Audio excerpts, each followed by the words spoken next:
उसको रुखसत तो किया था, पर हमें मालूम न था।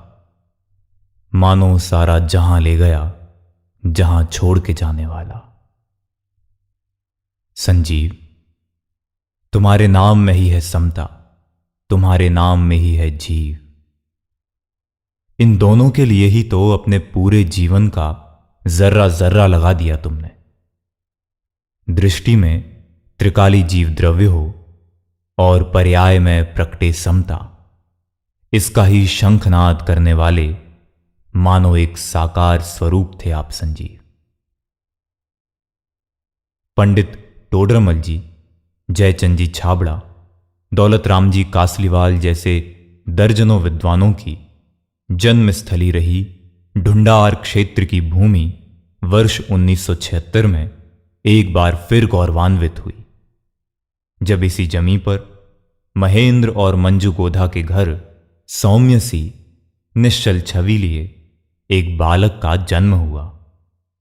संयोग की बात है कि पूज्य गुरुदेव श्री कांजी स्वामी की मंगल प्रेरणा के प्रभाव से अमूमन यही वो वर्ष था जब जयपुर की भूमि सहस्राधिक विद्वानों की भूमि बनने को तैयार हो रही थी, और इस जमी पर ही पंडित टोडरमल दिगंबर जैन सिद्धांत महाविद्यालय की नींव पड़ रही थी। मानो नियति उन निमित्तों को भी भली भांति तैयार कर रही थी जिसकी गर्त में भविष्य के संजीव गोधा का आविर्भाव छुपा था।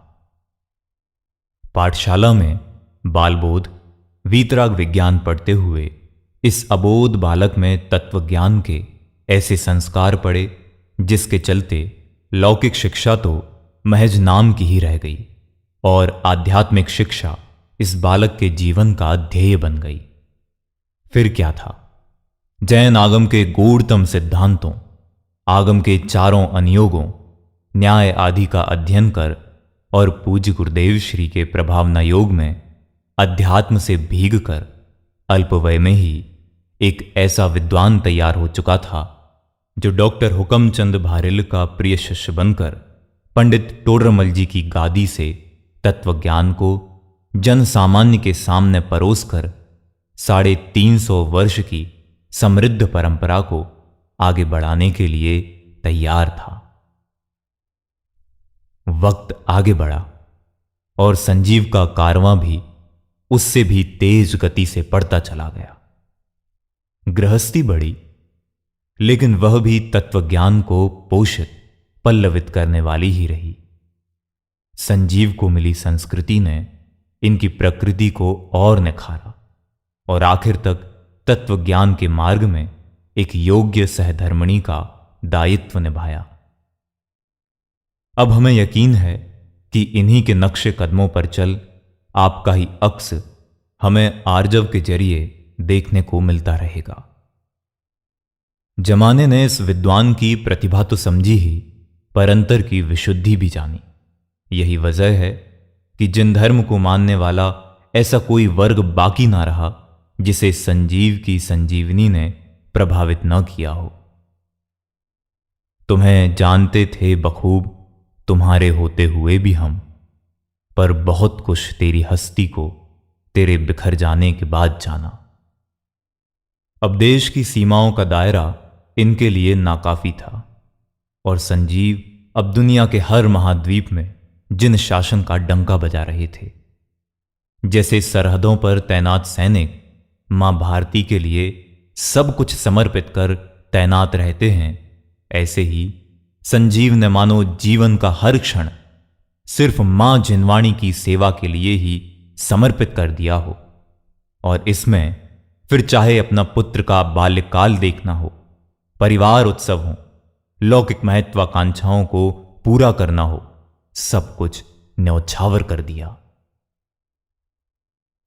यदि हम संजीव जी की उम्र 47 वर्षों में गिने तो उन्हें इस जीवन में मिले लगभग 17,000 दिवस, उसके करीब 4,11,000 घंटे और उसमें भी 2,47,00,000 मिनटों में आधे से ज्यादा वक्त इन्होंने सिर्फ जिनवाणी के पठन, पाठन, श्रवण, प्रवचन और तत्व चिंतन में ही बिताए। ऐसा मां जिनवाणी का सपूत यदि अल्पकाल में मुक्ति न पा सका तो इस पंचम काल में भला और कौन है जो मोक्ष का अधिकारी होगा। जब वर्चुअल दुनिया का रियल विश्व पर प्रभाव पड़ा तो संजीव मानो जिन धर्म की पताका को लहराने उस दुनिया का भी अधिपति बन गया।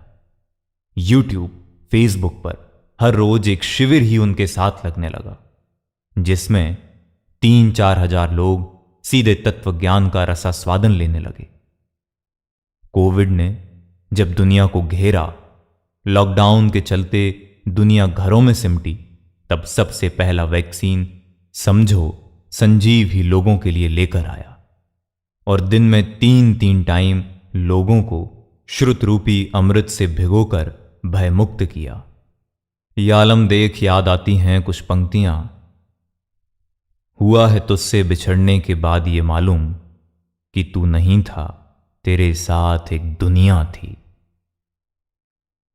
तत्व ज्ञान से समाज को भिगोने वाले इस मां जिनवाणी के चितेरे पुत्र पर समाज ने भी उपाधियों की वर्षा कर दी, मानो लोगों को भी लग रहा हो कि अपनी कृतज्ञता ज्ञापित करने का वक्त हम पर ज्यादा नहीं है। युवा विद्वत रत्न, उपाध्याय कल्प, अध्यात्म चक्रवर्ती, अध्यात्मवेत्ता और न जाने क्या क्या। हालांकि इन उपाधियों से न तो आपके अवदान का ही मूल्यांकन हो सकता है, न आपके व्यक्तित्व का। और हमें पता है गहन व्याधि के वक्त में भी आपको इन उपाधियों का नहीं, सहज समाधि का ही लक्ष्य रहा होगा, जिसे आपने पाया भी है। अब आपके जाने के बाद यूं तो हमारे पास आपका दिया हुआ बहुत कुछ है, जिसे सुन समझ हम मां जिनवाणी को समझ सकते हैं और तत्वज्ञान से खुद को पुष्ट कर जन्म मरण के अभाव का मार्ग प्रशस्त कर सकते हैं। साथ ही साथ आपकी वो प्रेरणा भी संग है जो हमें विषय भोगों से बच निरंतर स्वाध्याय और तत्व विचार के लिए प्रेरित करती है। लेकिन इन सब के बीच आपके न होने से जो खालीपन उपजा है, उसे भर पाने का अभी हमारी पर्याय का स्वभाव तो नहीं। गुजर तो जाएगी तुम्हारे बगैर भी, लेकिन बहुत उदास, बहुत बेकरार गुजरेगी।